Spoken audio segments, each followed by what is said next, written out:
coining the term side hustle can be pretty rewarding a little bit if you handle that right. Well, coming through medical school, I put myself through medical school as a massage therapist. And once I got out into full clinical practice, I still had this massive clientele. The first credit card I got, and I thought, well, if I get a credit card debt that's got a $5,000 limit on it, I can spend that, and then it only cost me $25 a month to pay it off. I really was thinking that. I mean, what an idiot, man, right? But then I got smart one day and learned about this concept called amortization. There was one thing that the people could really, really own. That would be the understanding of the power, the role, the duty, the responsibility, the authority of our states.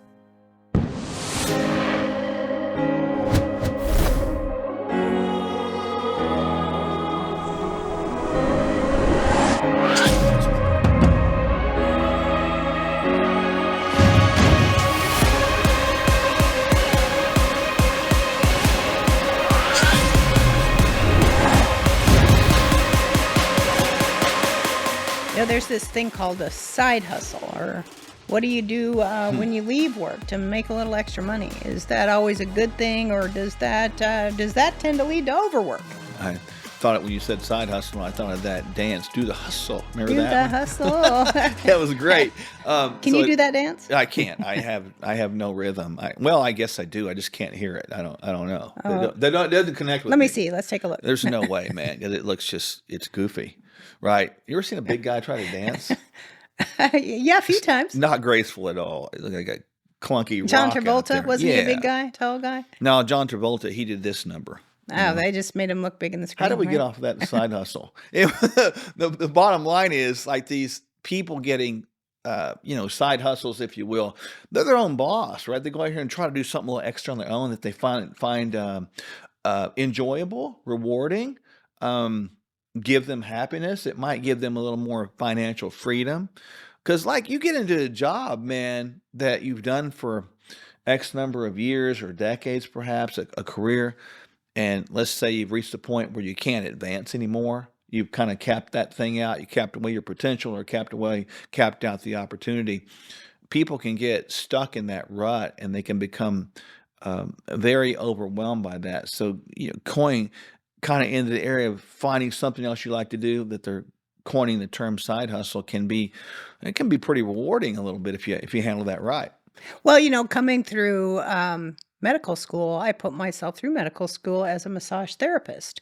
And once I got out into full clinical practice, I still had this massive clientele of Hmm. people that I developed relationships with for 15 years. And I continued to do that kind of work just on the side so that I could maintain those relationships. Yes, it was a little bit of extra money, but that really wasn't why I did it. It was Hmm. something that was rewarding and helped me stay connected to people and continue to help their neck aches, back aches, ankle strains and sprains and sprained knees. And they still see me as a clinician today. Well, even when I met you, more than 10 years ago, you were still doing that sometimes. It'd be two or three or something like that. That once you've done so, a side hustle has been part of your life for a long time. Even in the practice now, I still do Every hands-on once in a medicine. So while, I got that side hustle even inside the practice. once a side hustler, always a side hustler. I don't know, but the thing is, it's like people can get so stuck in their ways that they want to find something else, and so I would say, from our perspective, we encourage people to keep the options open, to continue to expand your career, your learning, your opportunities you have, and try things new for a time. I mean, my goodness, if you stop learning and stop challenging yourself to try things new, or maybe even this, if you have a dream that you never went after. I mean, one of the things I've said in life, and it's been probably something I've lived by, is I'm not lived with the woulda, shoulda, coulda mentality. In other words, not with regret. I didn't try to do something, didn't try to do that, try to do this. And I think that's probably where some of the benefits of some of these side hustle jobs do, because they can say, well, I did that, or I tried that. Yeah, I didn't leave anything behind. Yeah. And can't get caught in the shoulda, coulda, woulda. No, the shoulda, coulda, wouldas, you live your life with regrets, you know? Why not try something different, you know? A side hustle could even be going back to school and trying to learn a different career. You know, that's a potential because today, you know, there's a lot of different opportunities for that. There's a lot of little jobs that you can do, like starting your own business just online. All you need is a laptop. I mean, it is not that hard to do these things anymore, like it was maybe 20 years ago. Now, because of technology, really, the sky's the limit. It's infinite potential for you. I see what your next side hustle is gonna be. What? Learning to dance. Oh my gosh. I probably can get an old twister board and see if I can work I Do don't the know. twister. Yeah. I don't know. I don't know. We should do ballroom dancing. Would that be graceful or what? Yeah, I think there's a ballroom dancing, facility right around the That corner would be from the good. office. Would give them the challenge of their life, I tell you. But I think keeping people, you know, keeping us going like that to stimulate mind and stuff like that does build freshness, you know. So people today, you know, and we've shared this before in previous segments, with 1 in 4 people in America being on antidepressants, right? That's a huge number. 25% of how many, you know, billion people do we have in the United States?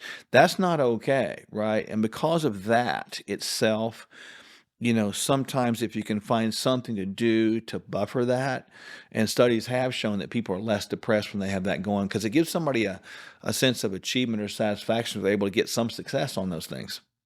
I totally agree with that. You know, I could be a professional student. My side hustle would be going back to get another degree.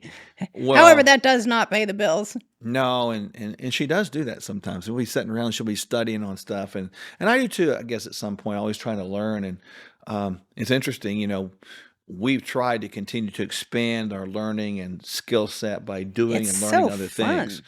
Well, it does keep you on your toes, you Yeah. know, for example, and so I appreciate people trying new things like that. If you don't do that, your world gets really small, it's really tiny, and How big is that? like tiny, tiny, and you don't do anything anymore. And we've seen that as people age, you know, they stop learning new things or trying new things, and they kind of set their career on hold. Don't set your career on hold is our advice. Keep it moving and keep it learning so you can continue to expand your ability to think and grow. I've always said that what you learn, you have something to give away. So if you learn it, you can learn one, do one, teach one.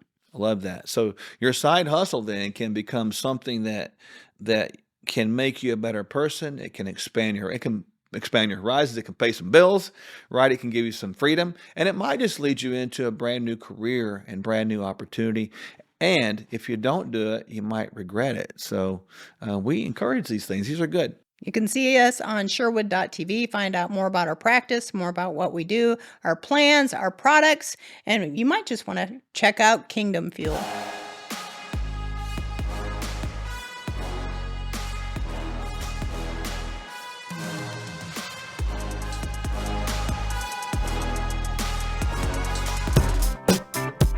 And when you navigate through these economies with people, here's what happens. We want to hold their hand through it, let them know when it's time to buy, sell, reallocate, get out of Dodge. Because a lot of times when you're struck with fear does two things. Number one, it can paralyze, and people just put their head in the sand and say, I'm just going to forget about it and hopefully it gets better. Or it causes you to make a wrong decision. And this is why we are here, is to help people navigate through the political quagmire nonsense that's going on, the economic malaise, and the absolute collapse that we're seeing.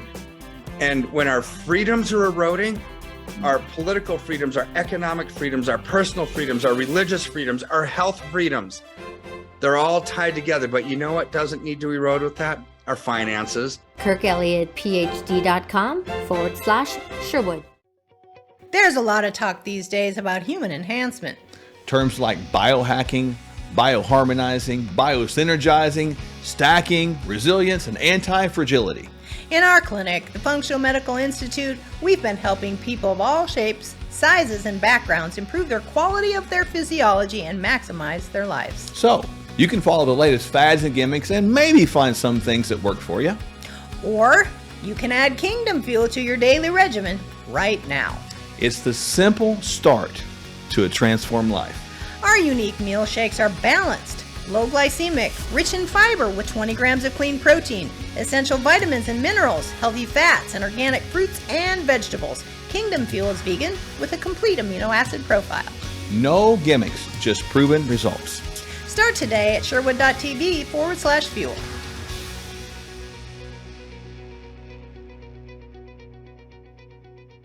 Hey there, Kevin Sorbo here. Now, deep down, we know this. We're more than just a brain and a body. We're a spirit, we're a soul, and we're also a physical temple. If you hit the wall when you're trying to improve one aspect of your being, it's probably because, well, other aspects are sabotaging our success. So that's why diets don't work. And frankly, why so much conventional wisdom from our so-called medical establishments falls flat. Doctors Michele and Mark Sherwood have a very different approach. I should know because I happen to be one of their patients. They address the whole person to get to know you, your challenges, and more importantly, what your goals are. Then they offer a complete plan that addresses your unique biology and your heart. They'll help you discover what you need to experience transformation. So find out more at sherwood.tv/sorbo. That's sherwood.tv/sorbo, or see the link before. Now I'm heading for a workout. You should be going for a workout too. All right, guys. God bless.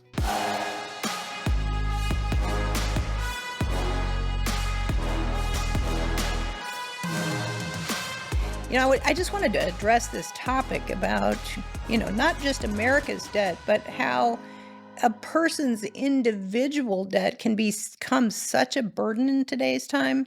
In fact, I read a recent article that said the credit card debt in America has jumped 18.5% just recently. That's at an astronomical all-time high. Yeah, and we've talked about debt before, and there's some things that we do to avoid that. And I think people might want to know those key things. But when I think of credit card debt, I mean, the best illustration that I think really describes it is it's like wearing handcuffs. It prevents you from really effectively living life and maybe even giving somebody else a hug. You can't do anything. You're restricted by that because you're bound to the idea that you took a loan is what it is. Some people have said it's like a third income, but no, it's not. It's a third debt is what it is. And it sort of multiplies the debt the way it's laid out. And we've seen interest rates go up over time, especially even now they're going up because people have had a hard time recently over the last couple of years. Yeah, so they'll take a credit card out thinking that they might get ahead, but if they're looking at that actual interest rate that they're going to end up working X amount of time to pay off, Yeah. then that's kind of like the handcuffs that you're talking about, how it puts their hands behind their back in terms of trying to get out of debt. I think about credit card debt. It was, I remember the first credit card I got, and I thought, well, if I get a credit card debt that's got a $5,000 limit on it, I can spend that, and then it only cost me $25 a month to pay it off. I really was thinking that. I mean, what an idiot, man, right? But then I got smart one day and learned about this concept called amortization, and I realized if I paid $25 a month off with that $5,000, by the time I paid it off, I'd given the credit card company almost $15,000. And I don't know about you, I'm not the most brilliant mind out there, but I'm not the worst either. But that didn't sound like a good deal to me. That sounded like the credit card companies were making all kinds of money, and that didn't seem right. And I thought, I got to make some changes on that. And I learned that there's ways out of that, obviously. And I think one thing people can do is if you've got a bunch of credit card debts, there is ways to negotiate that down with credit card companies just to pay it off and close the card. You can. Now, that will take a credit hit, but again, your credit's probably a shot anyway. Another thing people can do is there's a bunch of cards out there where you can transfer the balance of a high interest yielding card to a card that has zero transfer balance and maybe a zero interest for a period of 6 or 8 months or a year. Now, if you do that, be cautious, because if you don't pay that thing off, right, you're talking about that interest rate can climb higher than your previous card. So it gives you a tool or a Band-Aid for some time. I'm not suggesting you just bounce those things around, but it can give you a little bit of a reprieve for a while. You've got to begin to save some money. Well, so we've talked about, how we can possibly get out of getting that credit card debt. What are some other steps that can give people some financial freedom? What are some of the things that they can actually do today and start putting into their lives to gain financial freedom? Well, don't live outside your means, for one. Learn to live a little more economical. I mean, we were talking about this recently, even when we use Kingdom Fuel as an idea, but that the average lunch in America is $14.50. If you could shorten that to $5, right? Which is Kingdom Fuel. Which would be good, right? So that would save you some money right there. So look at your grocery bill. Look at things you do extra. Look at eating out. Eat out less. Look at your lifestyle. Do you go out on the weekends? And if you do, maybe hold that back once a month. I mean, do little changes like that so you can reduce this extra outflow of money you make and begin to look around. One thing that I'm big on is try not to have a car payment. I mean, a car payment is a highly depreciable asset. So if you got a big car payment, see what you can do about getting that off of there and get something you can drive around. It might not be the best, but if it's reliable to get you point A to point B and you don't have a car payment, that's good, right? Mortgages. You can pay one extra payment on a mortgage per year, and you can cut about 10 years off of that length of that loan. That's pretty good to do. There's refinance. You can begin to buy some tangible assets to hold back in case there's a kind of a stock market collapse like gold and silver. I mean, we've done some of that. Yeah, those are all great assets and great resources. And I think the key that you said is, number one, don't live beyond your means. Number two, True. if you're going to get a credit card, you really need to think about what that debt looks like. And what does the amortization of that look like? And how long are you going to be in debt to someone else? Well, now we have credit cards, right? So let me just tell you this, that you can use a credit card for your advantage if you pay it off every month. So what you can do is you can put airline miles on that, That's a bonus. hotel points, That's another bonus. and how about paying it off every month and getting yourself a trip somewhere on a weekend? Wouldn't that be cool? So there's a way to benefit from the current system if we know how to use the system, but we can't let the system abuse and use us. And that's really a key point there. So, a lot of little cool things. And so, again, we've made adjustments with our finances, trying to make sure that we had, debt eliminated. Debt is like handcuffs, but debt will cause you to have ill health as well. And I think one of the other components to that credit card debt is you need to look at the interest rate of what is on that credit card. Because if it has a higher interest rate, you're going to be in debt much longer. So get the debt gone. Don't take a loan with a credit card like it's a third income. And don't fall for the trap of paying off the minimum. Get these things out of your life forever and work on being debt free. You'll find that your life gets better and your health will get better. What does our Constitution really mean? And how do we interpret it? Find out next with our constitutional attorney expert, Chris Ann Hall. Let's get real. Most emergency food is just as bad for you as any other choice in the standard American diet. And that's just sad. We don't just need food. We need highly nutritional food. We don't just want to survive food shortages. We are meant to thrive in adversity. Complete your daily nutrition and have shelf-stable Kingdom Fuel as a cornerstone of your food supply. Don't sacrifice your health or your taste buds. Stock up on Kingdom Fuel now. And when you navigate through these economies with people, here's what happens. We want to hold their hand through it, let them know when it's time to buy, sell, reallocate, get out of Dodge. Because a lot of times when you're struck with fear does two things. Number one, it can paralyze, and people just put their head in the sand and say, I'm just going to forget about it and hopefully it gets better. Or it causes you to make a wrong decision. And this is why we are here, is to help people navigate through the political quagmire nonsense that's going on, The economic malaise and the absolute collapse that we're seeing. And when our freedoms are eroding, our political freedoms, our economic freedoms, our personal freedoms, our religious freedoms, our health freedoms, they're all tied together. But you know what doesn't need to erode with that? Our finances. KirkElliottPhD.com/Sherwood. I know you are God. I can't believe I trusted you. I'm Michele. I'd love to work here. Do you have what it takes to be a champion? Yes, Master, I do. We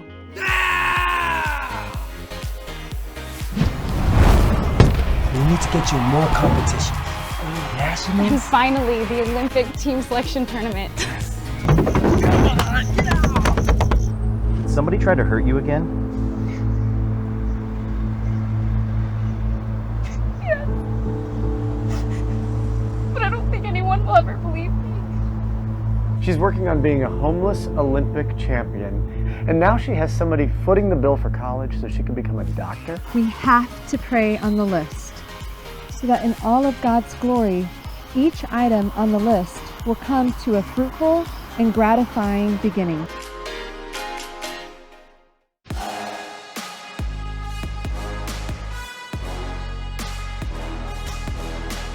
You know, people often ask me, what has been the most destructive lie the American people have been taught about the federal government and the U.S. Constitution?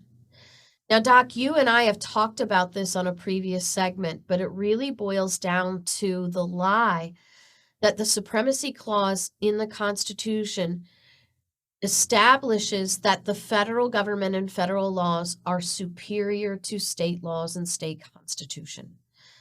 Now, our previous segment went into detail and explained how that is absolutely not true. And just a simple reading of Article 6, Clause 2, which is the Supremacy Clause, proves that.